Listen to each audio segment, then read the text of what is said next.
I have lived long enough to know that most people do not want the truth. They want comfort. They want someone to tell them they are doing fine, that things will work out, that the people you hurt will forgive you eventually. I am not going to tell you that. I am 83 years old.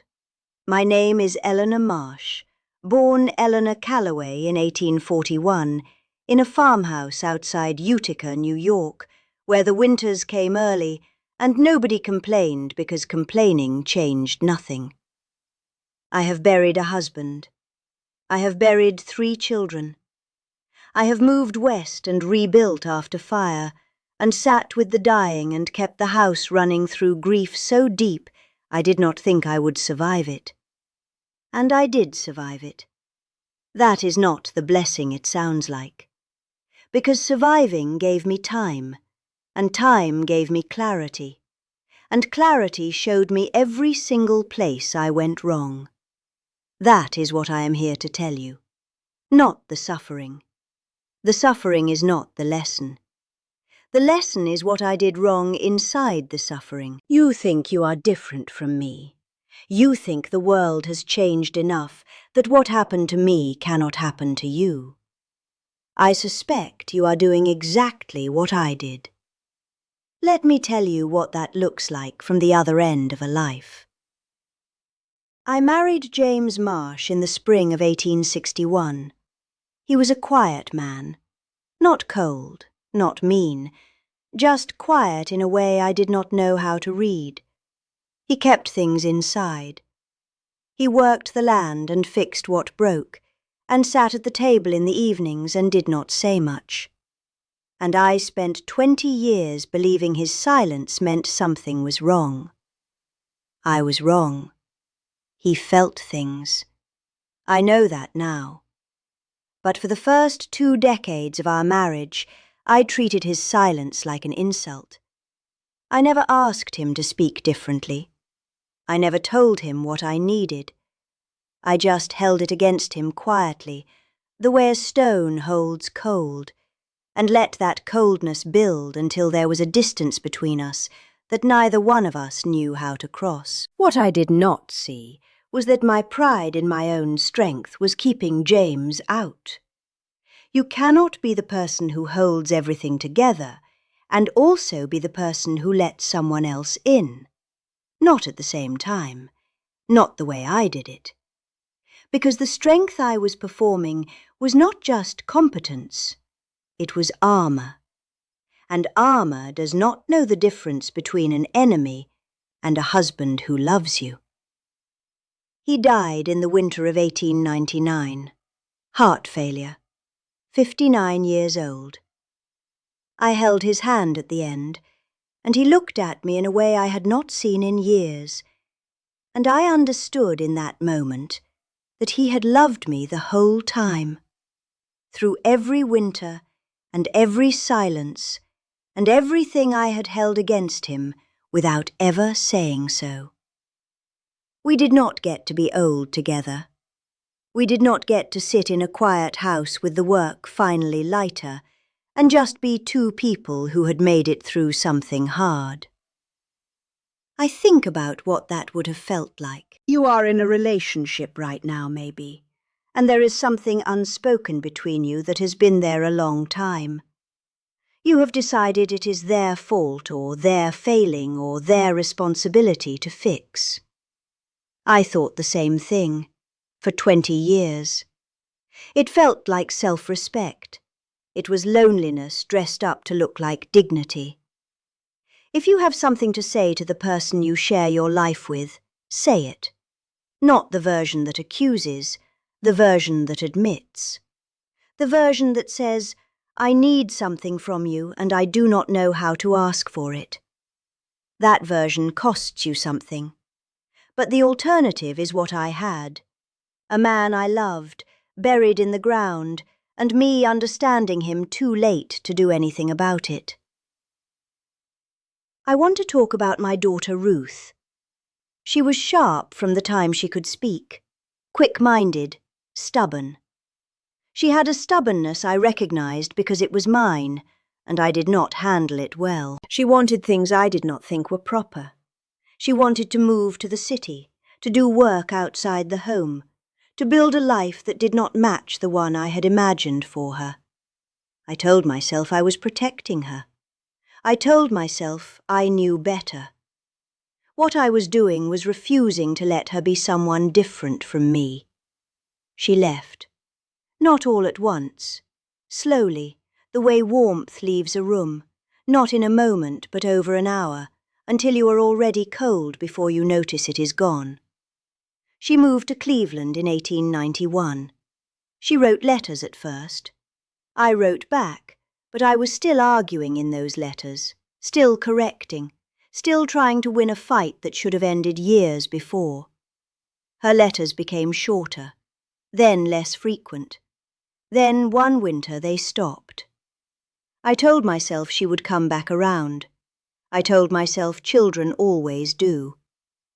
I held that position for 11 years. 11 years. I did not write first.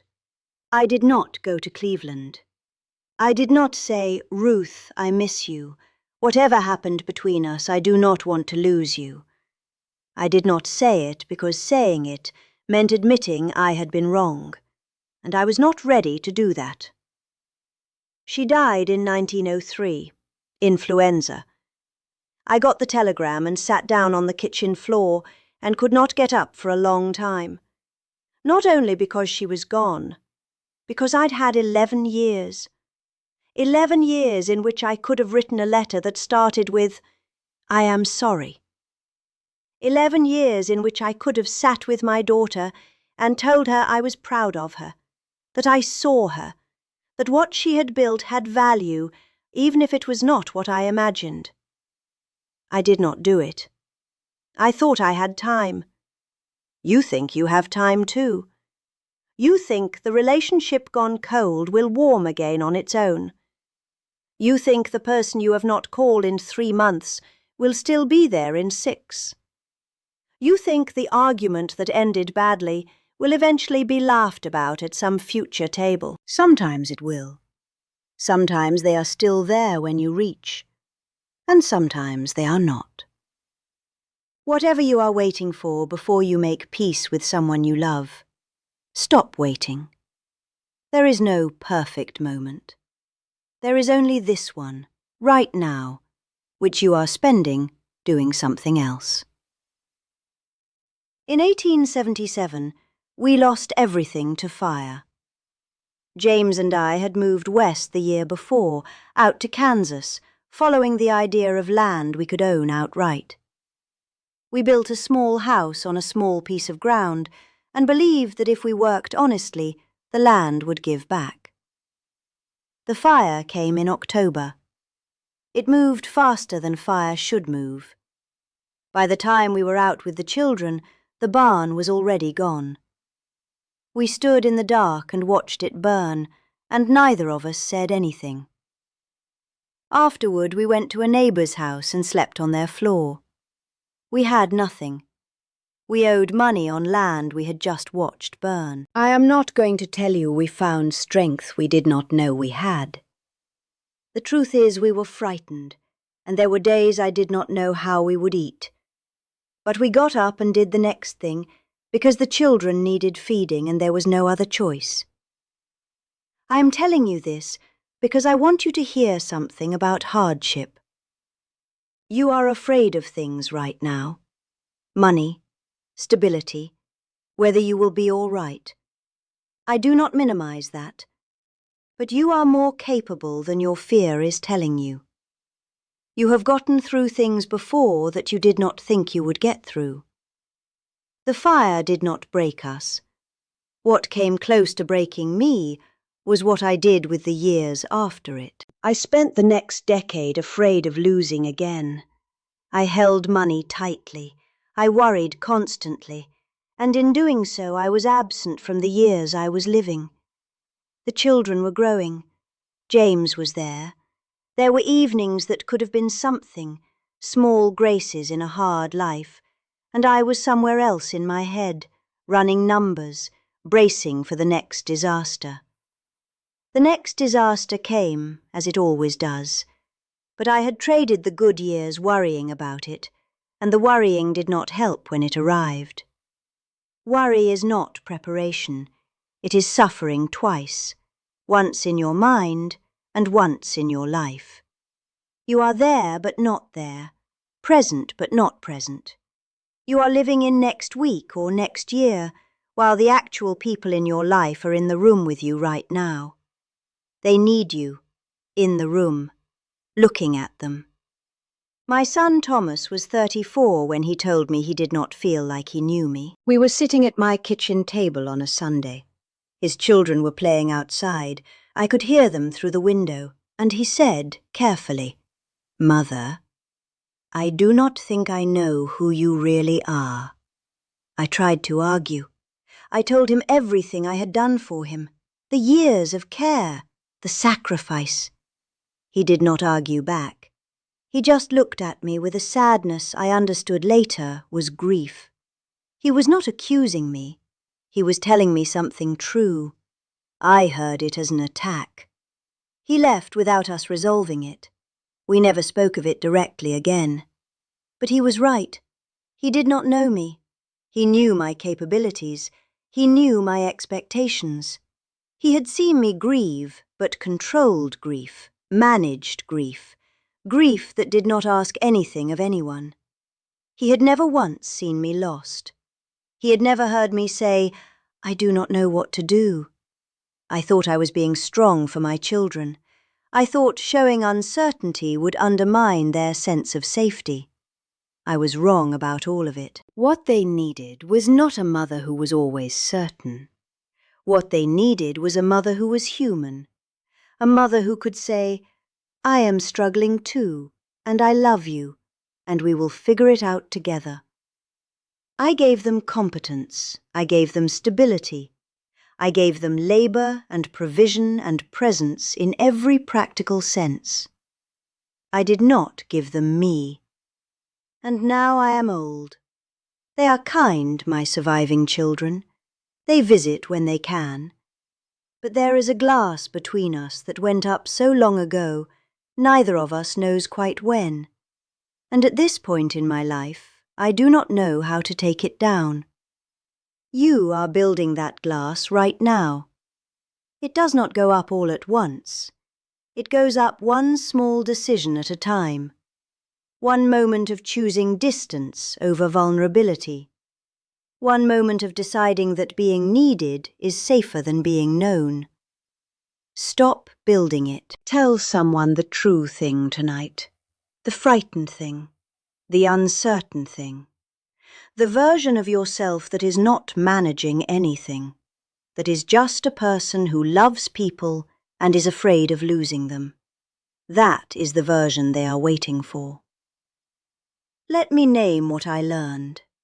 Plainly, because I have no patience left for softness. Pride will make you lonely and call it dignity.